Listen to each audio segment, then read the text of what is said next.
Indore police जन सुनवाई में मैक्सिको से एक दंपत्ति अपने बेटे के लिए न्याय की गुहार लगाने के लिए 7 समुंदर पार से यहां पहुंचा। यहां पर उनके अधिवक्ता के द्वारा बताया गया कि जिस अधिकारी ने शाहरुख खान के बेटे को पकड़कर कार्रवाई की थी, उनके साथ ही अन्य 2 अधिकारियों पर भी आरोप लगाकर शिकायत की गई। दरअसल पूरे मामले में जानकारी देते हुए फरियादी पक्ष के अधिवक्ता सौरभ गुप्ता द्वारा बताया गया कि 23 सितंबर 2018 को व्यापार के सिलसिले में मैक्सिको से जॉर्ज नामक युवक भारत आया था और यहीं वह इंदौर पहुंचा तो यहां से उसे 25 सितंबर 2018 को पकड़ा गया और फिर एनडीपीएस एक्ट के तहत कार्रवाई करते हुए जेल की सलाखों के पीछे कर दिया।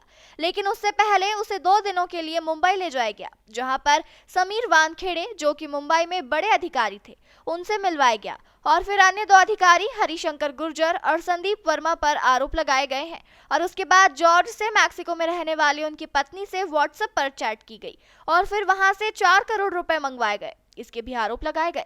जॉर्ज अभी भी जेल की सलाखों के पीछे है और पूरे मामले में माननीय न्यायालय में केस विचाराधीन है। न्याय की गुहार लगाते हुए माता पिता बेटे जॉर्ज की तलाश और न्याय को लेकर इंदौर पहुंचे और पूरे मामले में शिकायत की है। पुलिस का कहना है कि शिकायत अनुसार जो भी कार्रवाई होगी वह की जाएगी। शिकायत ये है कि ये लोग मैक्सिको से हैं और इनके हस्बैंड काफ़ी बूढ़े हैं, 75 साल के, वो वहाँ पे बैठे हुए हैं और उन लोगों का, इनकी शिकायत ये है, इनका बेटा यहाँ पे आयुर्वेदिक के प्रोडक्ट खरीदने आया था, तो दिल्ली में भी कुछ सप्लायर से मिला, 5-6 महीने से उसकी बात चल रही थी व्हाट्सएप पे, और यहाँ पे इंदौर में भी एक सप्लायर से बात करने आया था वो आयुर्वेदा के प्रोडक्ट खरीदने के लिए, और उसको यहाँ पे गलत तरीके से ड्रग्स के केस में फंसाया गया है।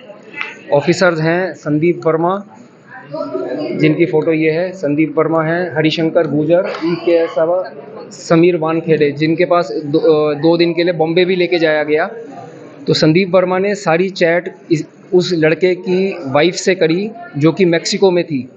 मैक्सिको में उसको कागज़ पे दिखा के $5 लाख, लगभग 4-4.25 करोड़ रुपए जो बनता है, वो मांगा गया और ये बोला गया कि अगर आप ये पैसे देते हैं तो उसको छोड़ दिया जाएगा, वरना इंटरनेशनल सिंडिकेट दिखाने के लिए उसको बाज़ार से उठाया, उसके पोजेशन में कुछ नहीं, कोई भी चीज़ नहीं। तो इस तरीके से तो ये लोग बहुत परेशान हैं, इसलिए आज ये शिकायत लेके आए थे कमिश्नर साहब के पास कि उनके खिलाफ कार्रवाई करी जाए, उन डीआरआई ऑफिसर्स के खिलाफ कार्रवाई करी जाए। जो समीर वानखेड़े का नाम बता रहे हो आप, ये शाहरुख खान के बेटे को जिसने पकड़ा था वही है? हाँ जी, ये वही हैं और उनके पास इनके बेटे को लेके जाया गया बॉम्बे और 2 दिन के लिए वहाँ पे उनके पास भी रखा गया। उनके प्रेजेंस में, उनके सामने संदीप वर्मा ने ये चैट्स की कॉपियाँ हैं सारी, हाँ, वो देख लेंगे, जिसमें सारी चैट्स की ये हैं, तो सारे चैट करके और सब कुछ उसको बोला गया कि आप जल्दी से अपने बेटे को बचाना है, अपने पति को। मैक्सिको से। अच्छा, क्या आयुर्वेदिक का सामान है? आयुर्वेदिक का सामान, इनकी कंपनी है मैक्सिको में, आलिया करके। पकड़ा गया यहाँ पर? इंदौर में ये ऐसे आए थे, दिल्ली भी गए थे, बाकी इनके जैसे पहले alibaba.com जो करके है साइट, वेबसाइट के थ्रू इनको सप्लायर चाहिए थे आयुर्वेदा प्रोडक्ट के, तो वो एक्सप्लोर करने आए थे इंडिया, तो वो हैं।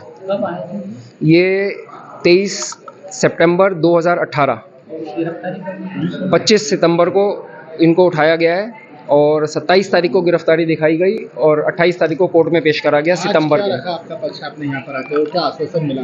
आश्वासन सर ने यही आश्वासन दिया है कि जो ज़रूरी कार्रवाई होगी वो करी जाएगी। बाकी कोर्ट में, सुप्रीम कोर्ट में अब ये लड़ रहे हैं, सुप्रीम कोर्ट में इनका केस है, इनको पूरा ट्रस्ट है, पूरा विश्वास है अपने इंडियन जुडिशरी पे। बात ये थी कि मोदी जी जैसे कहते हैं, हर कोई कहता है इंडिया आओ, इंडिया का नाम हो रहा है हर जगह, कुछ लोगों की वजह से, ऐसा इनका कहना है कि कुछ लोगों की वजह से इंडिया का नाम बदनाम हो रहा है और लोगों को मैक्सिको में इंडिया से डर लगने लगा है। तो आपके इनके व्यक्ति को गलत तरीके से फंसा दिया गया है, ऐसा कहना है? इनके व्यक्ति को गलत तरीके से फंसाया गया है, तो उसकी लड़ाई जारी है। सुप्रीम कोर्ट में अब इनका केस लगेगा, सुप्रीम कोर्ट में ये लड़ रहे हैं, तो उसके लिए ये लड़ेंगे। इनको बस ये है कि हिंदुस्तान का नाम जो है, नाम खराब ना हो, और जो ऐसे कुछ चंद लोग हैं जो इन्होंने नाम लिया, संदीप वर्मा नाम लिया इन्होंने कि विदेशी नागरिक ने किया है। देखिए, वो मामला एनडीपीएस का है, विजयनगर का है, 7 वर्ष पूर्व का मामला जिसमें कन्विक्शन हो गया है। माननीय न्यायालय में दोनों पक्षों को रखने की पूरी छूट है। माननीय न्यायालय में ट्रायल के दौरान इन मुद्दों को उठाना था, लेकिन सुप्रीम कोर्ट में वो गए हुए हैं, इसका मतलब हाई कोर्ट तक उनके मामले को डिसोन किया गया है, टर्न डाउन किया गया है। माननीय सुप्रीम कोर्ट द्वारा जो भी निर्देश दिया जाएगा उसका अक्षरशः पालन किया जाए।